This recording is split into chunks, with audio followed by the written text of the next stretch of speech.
We're live. We're back. Woohoo! And we got Thornton with us. And if you've just seen the amazing conversation and the things he's doing, is tremendous. And the nice thing about the conference, by the way, is people, investors come, people from all different perspectives, or people are just interested in it. And we finding that collaborating and making friendships and making relationships with people, from all these different ways has really it's changed our lives. Really, it's been a tremendous thing. So hi, Louis. We can't see you, but I feel your presence. And hey, you got any questions for Thornton? Yeah, so first one is from Ryan, and his question is, there are no pictures of a crusted pineal gland available on the internet, yet it's still referred to as calcified by fluoride. Can Thornton explain this more deeply? Well, it's a very, very good question, and it's a subject that's as equally important. I hope everyone who's watching this or gets to see this goes and looks for references to this particular subject.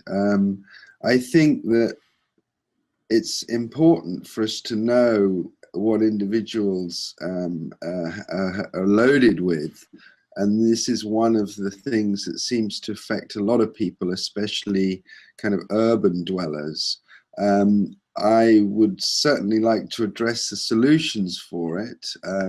There's very simple, clever filters you can put into your house that actually filter out the fluoride before it comes into your shower or your taps, faucets. I think you can drink water with herbs, oil pull, and do all kinds of sensible things to reduce the effect of fluoride on the pineal gland. I think research is lacking because the holistically minded community hasn't had access to an autopsy environment. For example, most of the important research we see coming in this kind of field is done in countries that aren't so influenced by the mantle of allopathic systems, let's say. I'd really like to answer your question deeper. I have had some fantastic exposure to this subject. And I've seen images of the pineal gland. Why they use the word calcification, I think it's a more familiar term to describe that kind of crusting. But I think it's more a kind of electromagnetic process, a bit like the cathode and an anode, how perhaps the pineal and pituitary gland form those two roles. But yes, brilliant for bringing it up, and I'm sorry I can't be more forthcoming. I mean, certainly from a biofield perspective, we can tell when people's subtle energy is compromised, the bioplasmic emanations are affected. So we can certainly do research into techniques which reduce it, and I guess we need to understand more about the process, but that can't be done because there isn't, access to the hormonal system, the glandular system in the way that we want. And Thornton, why is it that they put fluoride in our water? What again is the great motivator there? Well, there's two factors really. There's putting the fluoride in as perhaps an old wives' tale to start with. There's a perhaps more honorable concern that it does affect the intuition and the inspirations of individuals, and can perhaps dampen their intuition. And from a very simple perspective, the word government is translated to mind control, and putting fluoride in the water controls mind. So they're doing what it says on the tin on one level, But on another level, the actual type of fluoride that's put into our water is often the equivalent of, industrial waste. And that's a very significant issue. But if you asked me to vote, I think there are much more sensible things we could be doing with our drinking water. We should protect and honor it. There are so many new technologies for cleaning water, for preserving it, and then of course for enhancing it and optimizing it. And again, if anyone wants a reference from me, I would say Gerald Pollack is a great person to follow up from after this question and answer session. All right, brilliant. Thank you so much. Louis, what do you got? From Alexander, how to find a biofield viewer practitioner? Well, that is a great question, and it is wonderful that we've got so many people around the world now working with the biofield viewer, and that ranges from surgeons, emergency surgeons in New York, all the way to chiropractors. I mean, it is a worldwide phenomenon. We very much in a research phase with biofield viewer, because we see it as a tool rather like a microscope or a ruler. We don't feel that it needs to be pigeonholed in a particular kind of medical arena, because the biofield itself isn't recognized in the medical arena. So my training is one-on-one, and that's usually in a clinical environment. And as I said, there are practitioners all over the world. So if you Google me, Gmail me, I'd be quite happy to introduce anyone to their local practitioner.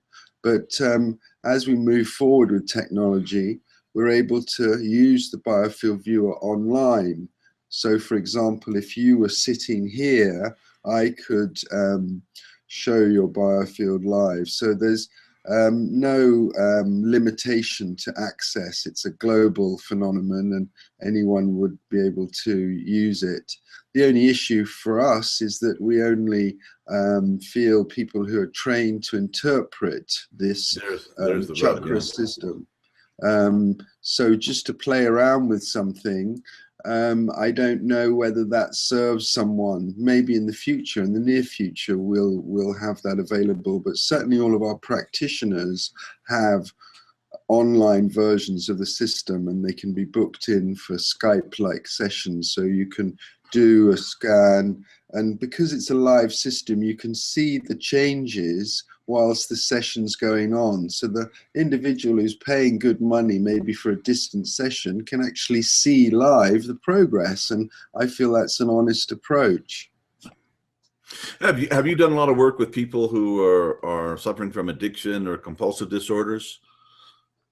Well, personally, I've been overseeing research in a lab for the last 18 years. And so we have studies put before us, and the first 10 years or so we were doing pioneer research, and we did one project called the Atlas of Disease States with a brilliant team of young doctors and scientists, and we looked at hundreds of different disease states.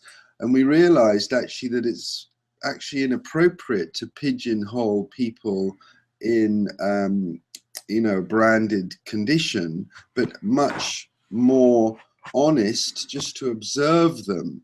And our philosophy has always been to use non-invasive technologies. So we have an array of systems which measure the subtle energy, the bioplasmic emissions, all the medical parameters. And we do see lots of different cases. And yeah, I've scanned people. I used to work in therapeutic centers as well, and I've had a number of different, I can give you a good example. There was one gentleman who had been an addict and then had stopped for quite some time. And I'd been fortunate enough to take his images, like a kind of a checkup every few months. And when he was really recovered and healthy after his time being addicted, he had a very vibrant energy field. And it was a benchmark, a really nice image. And then one day he came back to the center and we took an image, and it was as if he'd just had, excuse me, he'd just come in. It was just, he'd gone back a year of hard work energetically. And I said to him, "What have you done?" Excuse me. And he said that he'd had a relapse the night before, just once, but it was enough to bring this whole, and basically you kind of get a sense with the more industrialized addictions, chemical type addictions, that it kind of blasts the subtle aspects of the field which are protective. Because the field is made of layers, each layer effectively is a boundary because of the density differences. And if you shift all the geometry and material and power of those layers, then you become vulnerable. And we notice the solar plexus can open up and people can get ill very quickly with simple things that they wouldn't normally vibrate with. So I hope I'm answering your questions. And no, that's fascinating.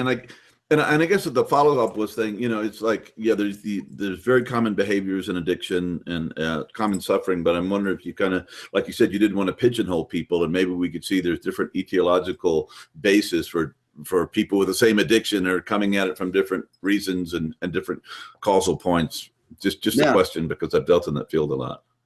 Yeah, well, I mean, the way that we actually do it, because we see someone's energy field live, and because the energy field is speaking to every subject, their physicality, their mental state, their emotional state, their spiritual dimension, and essentially the center of their consciousness. Are they in the material plane, or have they transcended space and time and working in some other way? And because we get this amazing multi-dimensional overview, we can speak to them, not just honor their journey from A to B, because I feel we need to know where people are in order to take them, into the healing space. Otherwise, we're dragging them backwards.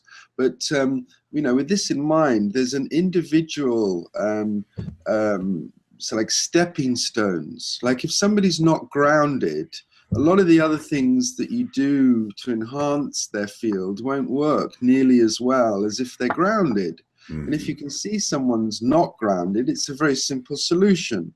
But, if we're doing a study and 20% of the people fail because now we know they're not grounded, then we realize, we can enhance the clinical practice enormously by just doing what we call turning the lights on, and that's using equipment like ours. I mean, it's very accessible. People think it's $50,000. Our system's $3,000 honest dollars.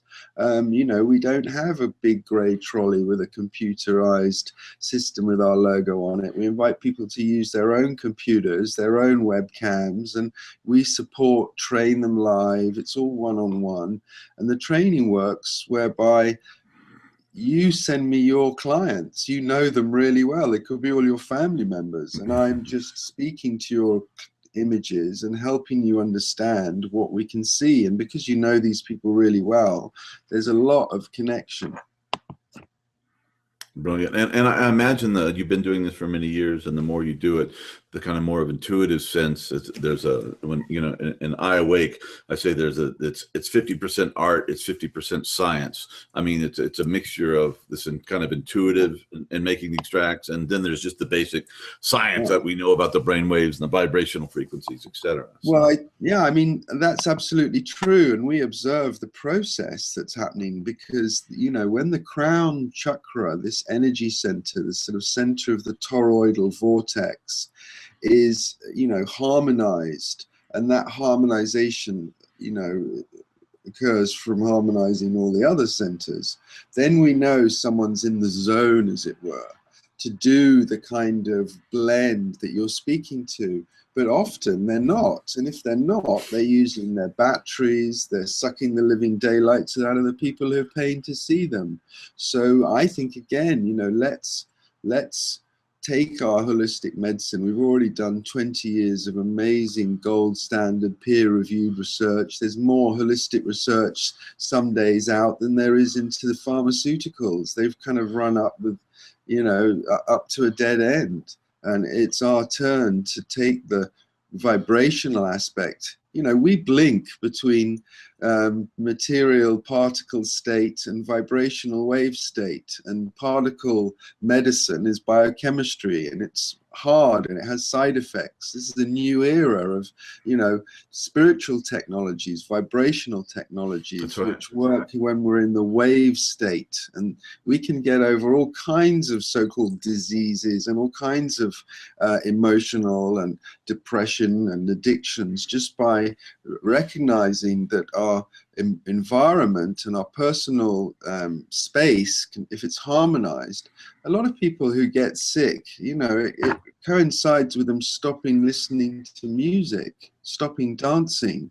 You know, there are very simple things that, you know, we need to shake our booty and keep healthy. We need to dance more. Yeah, a brilliant. Louis, got some more questions? Thank you. Yes, for Mark, first off, there seems to be a lot of applications for biofield research. Pets, for instance, seems to have a therapeutic healing relationship with their owners. Has there been research into animals' natural healing capabilities? Does that make sense? That's a beautiful question, and I'm really glad I can give you a nice answer. Coincidentally, in a couple of weeks, there's a World Animal Healing Conference, and a friend of ours, Marie, put it on, and we're delighted to be a part of this year's rendition. It's in York, and to honor this invitation to speak at that conference, we decided to go really into the jungle, as it were. So we went to Indonesia and were invited to work with some healers. Some of these guys are neurosurgeons, veterinarian neurosurgeons. Some of them are, you know, 20 veterinary hospitals under their wing, you know, just highly skilled, highly experienced animal practitioners. But they were also all trained as therapists. They use a modality called linking awareness. Anyhow, we were in this elephant hospital, and we were stunned by the blissful divine state that these elephants were in. You know, like their biofields were shining bright white. And that we normally see with rishis or meditators, people in a really heightened state of spiritual practice, not just state of mind. So that was pretty mind-blowing. The study we were doing, interestingly, was into surrogacy. So individuals randomly were chosen to be measured, and we would measure and map their biofields. And then we would measure and map the biofield of individual elephants who had injuries or weren't behaving normally or were traumatized from being captured recently or whatever it is. Someone tried to steal their tusk. I mean, awful things. And what was incredible was that the moment the practitioners triggered this surrogacy in the individual, their energy fields and all the other parameters we would measure, and they would take on, or certainly they would change enormously from their normal state. And then we would study them through the process of the therapist treating the surrogate from start, during, finishing, back to where they were before. We did that a number of times with a number of different people. And each time we saw this pattern of the individual's field, which is normal. It's like a human atmosphere. So if it's monsoon, you see the monsoon, unless you do something to it, like this surrogacy. So that's something quite far out, because it means we can treat pregnant people, people on, you know, in the ICU. You know, there's ways that using and proving surrogacy works. is an advancement for, I think, healing science. So that's what we were doing. Would you just state very, very briefly what surrogacy is for those of us who are listening and may not know what you're talking about? In some senses, it's linked with healing. And if you go back a little bit, I think the American government was concerned about, you know, the other side of the Iron Curtain and the fact that the Soviet Union was doing some very interesting psychic research. So at Stanford and also at Princeton, there were 2 labs set up, and they're basically 5 pillars of parapsychology they're researching: healing, precognition, clairvoyance, remote viewing, and telekinesis. Okay, so distant healing means that somebody is able to treat somebody at a distance, maybe 10,000 miles. Sure. And I studied that in my lab as well, whereby a practitioner called Kayami was in Colorado, and this guy would instantaneously send treatment to these random subjects we had. We were studying all the parameters again live, and instantaneously the treatment would start working. And he'd even made a list of all of their health issues, which was fascinating, that he was able to interpret these persons even though he didn't even know their name. He didn't need to know anything. It's just that this person happened to be in the observation room, and so he was then able to tap into them, and we could observe the chakras and the subtle energy changing. So distant healing is one of the fields we've been looking at, and also clairvoyance as part of these pillars of Paracel's Tart is a great source, or if you wanted to go buy a book or study. So this is one of these non-local phenomena where time and distance don't seem to have any real meaning in the mix, well, right? Yeah, exactly. And surrogacy means, for example, that I can therefore work with an assistant in my clinic who takes on that individual who I'm treating, who may be in a hospital or maybe in their home. I mean, think about it. If I'm a practitioner in the 1980s, my practice is a circle, a 30-mile radius. Now in America, the average holistic practitioner sees 70% of their people online. Yeah. They don't have this 30-mile radius, and all the people they're seeing are sitting at home in a comfortable chair with a glass of water, maybe with their feet in an Epsom salt bath, and an hour back and forth. I mean, I've seen the transition from chiropractors doing clunk, clunk, clunk to the new network type of guys just holding a finger gently on your buttock, and you have all that balance and relocation, but it includes the muscles, the tendons, and everything else. The insight, the evolution, the mastery that we're seeing now has allowed us to say these so-called holistic alternative therapies, where we can actually embrace integration and support. You know, I mean, most medical doctors you meet work far too hard and earn too much money, and they need us to support them. No, yeah, I mean, speaking of calcification, you know, at least the medical system in the United States has really gotten off the task of healing people, and it's really good at a bunch of other things. It's been really hard. And I don't know if you notice, there's a shift going on worldwide or anywhere where things are starting to open up, and people are realizing that maybe our reductionistic profit-driven model is, somewhat lacking. I don't know. Well, I mean, things happen. You know, if you look at the top, say, 50 companies in the SP 500, say, just 100 years ago or 50 years ago or 30 years ago, they change. 60% of those companies don't even exist anymore. I mean, we're the people, we drive the corporations. We don't need to fear these guys. We pay their bills. So we're getting smart. We are protecting ourselves our family homes, environmental awareness is there. We're turning our sort of houses with dirty energy into sanctuaries, and we're taking responsibility. I mean, look at my phone. It's got, you know, woo-woo chip on it that protects me from getting irradiated. You know, I wish everyone had one of these. And I think it's important for us to embrace technology, but also to embrace the knowledge of how it can influence us. I mean, buy yourself a $9 timer, which you can plug into your socket where your Wi-Fi is, and every night at 10 o'clock or 11 o'clock, it switches that thing off. So you have a Wi-Fi bliss sleep. And it does it every night, because people say, oh, I switch it off. Well, often you forget. And, you know, this is $10. It's actually $3 on Amazon. So tip of the night. Nice. Great. Louis, how are we doing on time? And do you have some more questions? Yeah, this is our last question. It's from Doug. What kinds of daily practices or lifestyle choices make the visible differences in biofield coherence? Are there particular types of meditation that you recommend for balancing and strengthening the various subtle bodies?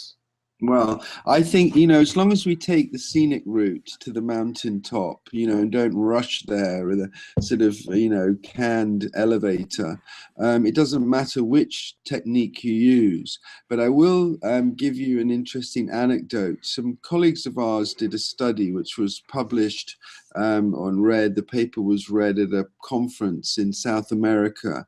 And he's a professor at Missouri University, a PhD, doing research for many years, and he is an expert in brain mapping. Okay, so it's very much up your street, you guys. Tennant, his name is, I got that right, Tarrant. And he also used the biofield viewer.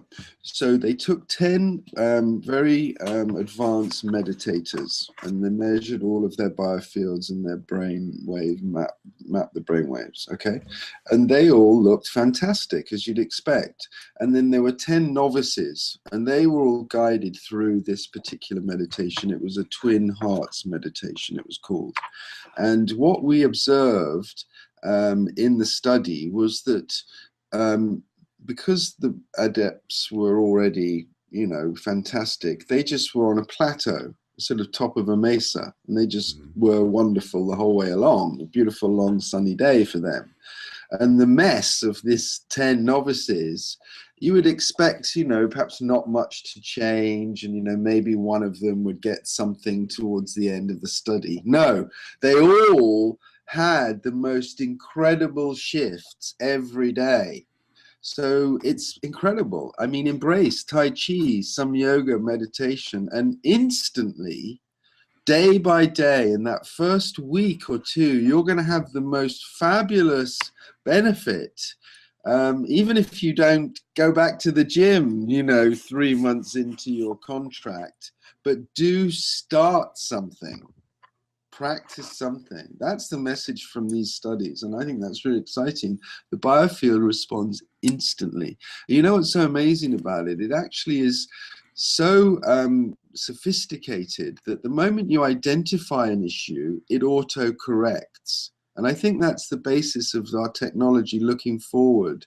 You draw the attention to something by identifying dissonance in the field. You can either do it with light, as we do it, but you can also do it with sound, so many other ways. As soon as you identify this issue, it'll auto-correct. And that's fantastic looking forward. Yeah, and just one last comment is that it seems to be you're paralleling what they're finding in the field of epigenetics, that the genome, that our genetic code can respond moment to moment by our practices, our thoughts, our prayers, the positive things we do, on the other hand, the negative things we do. But there's almost an infinite complexity that can respond in really good ways, almost instantaneously, if we're doing the right practices and doing the right things. So I've been getting some producer information that we need to wrap this up. But look, Thorton, it's really wonderful to connect with you again. I will send you the email about the transformational technology a conference in Palo Alto in October. You really should come. There's a family brotherhood, sisterhood thing that's going on there, and a lot of great energy. And it's not just for, by the way, everyone who's listening to this, it's not just for people who are producing this stuff, but are people who are interested in it. Whatever relationship you have, or you want to have a relationship, it's a good place to come and hang out with movers and shakers and wizards and scientists and brilliant healers from all over the place, working in this evolving, emerging revolution that we're kind of documenting here. I'm happy to commit to definitely coming, especially if you can let me stand in an orange box for 15 minutes so I can pay for my air ticket to see you. Brilliant. I'm not even sure what that means, but I'm totally supporting that. Okay. So Pam, anybody, Louis, these are our producers behind the scenes, the guys that are pulling my strings. No, I'm kidding. But anyway, thank you so much, Thornton. And we'll be in touch, okay? I hope to see you in October. Big time. Yeah, you definitely will. I'm coming. Even if I have to hitch, I'm coming. And we'll bring all of our technology so everyone can see these things. Nothing quite like seeing it. Thanks so much for having me. Thank you so much. God bless you. God bless.